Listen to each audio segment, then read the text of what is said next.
항상 사랑하고 존경하는 시청자 여러분, 안녕하십니까? 시사깡통입니다. 시청자 여러분, 지난 방송에서 서울행정법원에서 추미애 법무부 장관의 직무배제 명령에 반발해 윤석열 검찰총장이 제기한 집행정지 신청을 인용하면서 윤 총장이 직무에 복귀했고, 법무부 감찰위원회에서도 윤 총장에 대한 징계가 부적절하다는 결론을 만장일치로 내는 등 여론이 추 장관과 문재인 대통령에게 불리하게 돌아가기 시작했다는 소식을 전해드린 바 있습니다. 여기에 추미애 법무부 장관의 최측근 중 한 명으로 분류되던 고기영 법무부 차관조차 징계위원회를 불과 이틀 앞둔 상태에서 자신은 징계위원회에 참석할 수 없다고 말하며 사의를 표명하는 등 무리하게 윤 총장에 대한 징계를 밀어붙였던 추 장관에게 여론이 급속하게 불리하게 전개되고 있습니다. 심지어 문 대통령이 추 장관의 경질을 고려하고 있다는 추측성 보도까지 매스컴에 파다하게 보도되는 등 이번 사태는 추 장관의 완벽한 패배로 끝나는 분위기인데요. 이런 상황을 우려서였는지 문재인 대통령은 2일 신일 법무부 차관으로 좌파 성향 판사 모임인 우리법연구회 출신 판사인 이용구 전 법무부 법무실장을 임명하면서 윤 총장에 대한 징계를 강행할 뜻을 분명하게 내비쳤습니다. 앞서 소개해드린 우리법연구회 출신이라고 보시면 아시겠지만 사법연수원 23기 출신인 이용구 내정자는 박근혜 전 대통령 탄핵 심판의 국회 측 대리인으로 나섰고 이후 공수처 출범 준비팀장을 맡기도 했습니다. 심지어 문재인 정부 초대 청와대 법무비서관으로 거론되는 적도 있는 인물이라 문 대통령의 입맛에 딱 맞는 인사란 말 외에는 할 말이 없는 상황입니다. 게다가 판사 출신인 법조인이 법무부 차관에 임명된 건 역시 무려 60년 만의 일이라 검찰이나 검찰 출신 법조인 전체가 사실상 이성윤이나 심재철, 박은정, 진혜원 같은 극히 일부를 제외하면 전부 돌아서서 어쩔 수 없이 판사 출신이라도 끌었어야 할 수밖에 없는 건 아니었냐는 말이 나올 정도입니다. 어쨌든 이번 인사로 일단 4일로 연기됐던 법무부 검사징계위원회는 예정대로 개최될 것으로 보이며 이 때문에 법 쪽에서는 앞서 말씀드린 대로 사실상 윤석열 총장에 대한 해임 징계를 강행해야 할 것이 확실해진 것 같다고 내다보고 있습니다.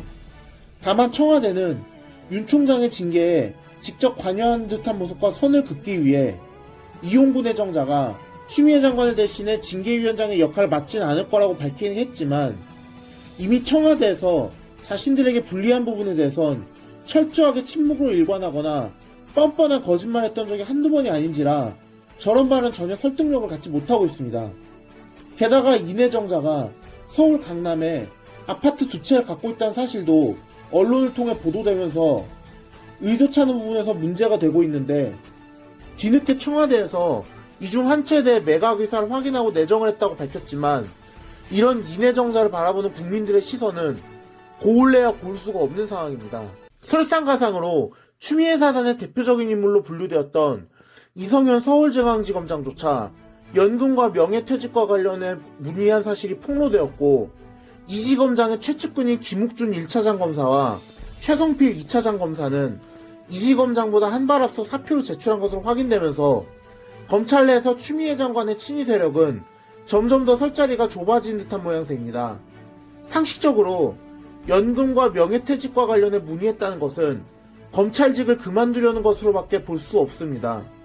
이것은 더 이상 검찰 내에서 자신이 설 자리가 없다는 것을 인지하고 찌려는 듯한 모양새인데 그만큼 지금 추 장관이 밀어붙인 징계가 얼마나 국민들과 법조인 사이에서 공감대를 받지 못하고 있는지를 증명하는 한 가지 사례라고 생각합니다. 여기에 추 장관의 전면에서 윤 총장을 끌어내리기 위한 공격에 모든 것을 올인했던 문재인 정부의 의도와 달리 윤 총장을 공격하면 공격할수록 윤 총장에 대한 국민들의 지지는 계속해서 높아지면서 문재인 정부는 그야말로 자기 무덤을 자기가 판 꼴이 되어버렸습니다.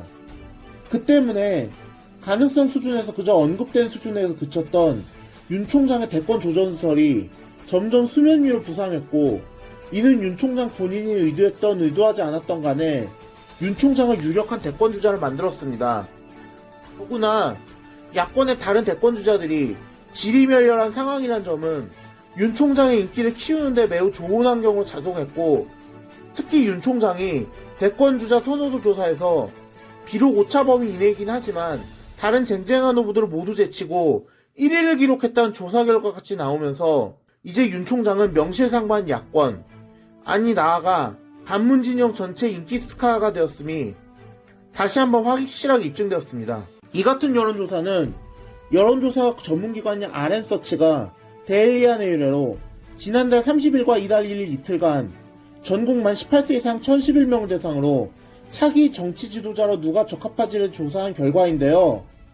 이 조사에서 윤 총장은 24.5%에 이르는 응답자들의 지지를 받아 22.5%의 지지를 받은 이낙연 민주당 대표, 19.1%에 그친 이재명 경기도지사 등의 쟁쟁한 후보들을 모두 제치고 2위를 차지했습니다. 윤 총장이 대권주자 지지율 전체 1위에 오른 것은 이번이 처음인데요. 해당 기관이 지난 10월 넷째 주 조사에서 윤 총장의 지지율이 15.1%였으니 이번에 무려 9.1%나 오른 것입니다. 반면 지난 10월 조사에서 22.8%를 1위를 차지한 이재명 지사의 지지율은 3.7%가 떨어졌고 이낙연 대표는 0.9%로 소폭 상승한 데에 그쳐 다른 경쟁자들이 답보 상태에서 머물고 있는 상황에서 총장이 이번 사태를 통해 지지층을 대거 확보하며 엄청난 상승세를 끌어냈음이 입증되었습니다. 게다가 무소속 홍준표 의원이 5.6%, 오세훈 전 서울시장이 4.5%, 안철수 국민의당 대표가 2.7%, 유승민 전 의원이 2.4%, 정세균 국무총리가 2.0% 등 다른 사람들은 이렇다 할 지지세를 보이지 못하면서 윤 총장은 그야말로 명실상부한 거물급 대권주자로 다리매김했습니다. 게다가 윤 총장은 국민의힘 지지자들 사이에서는 무려 52.6%의 압도적인 지지를 받으면서 이렇다 할 대권주자가 없는 국민의힘 등 야권 지지자들 사이에서 윤 총장이 강력한 대안으로 떠오르고 있는 사실도 보여줬습니다. 게다가 이번에 같이 조사된 문재인 대통령에 대한 국정수행 지지율 역시 40.5%로 일주일 전보다 1.2% 하락하면서 부정평가와 무려 13.8%의 차이를 보이며 전반적으로 문재인 정부에 대한 불신 분위기가 팽배하기 시작했음을 입증했습니다. 결국 무리한 윤석열 죽이기가 오히려 역효과 맞네 문재인 정부와 민주당에 대한 전반적인 불신으로 돌아왔던 것이 이번 조사를 통해 입증된 것입니다.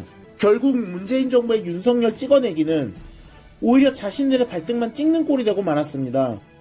특히 중도층의 상당수는 이번 일로 인해서 문재인 정부라는 학을 떼인 일까지 늘어나면서 임기만을 향해 가고 있는 문재인 대통령의 앞날에 먹구름을 들이고 있습니다. 만약 윤 총장이 정말로 야권의 단일 후보로 추대되어 대통령에 당선된 일이 벌어진다면 그때는 정말로 이 정권에 몸담았던 대부분의 사람들의 목숨은 무사하지 못할 것이라고 봅니다.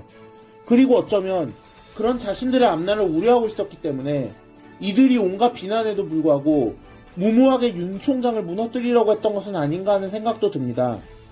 오늘의 영상은 여기까지였습니다. 들어주셔서 감사합니다.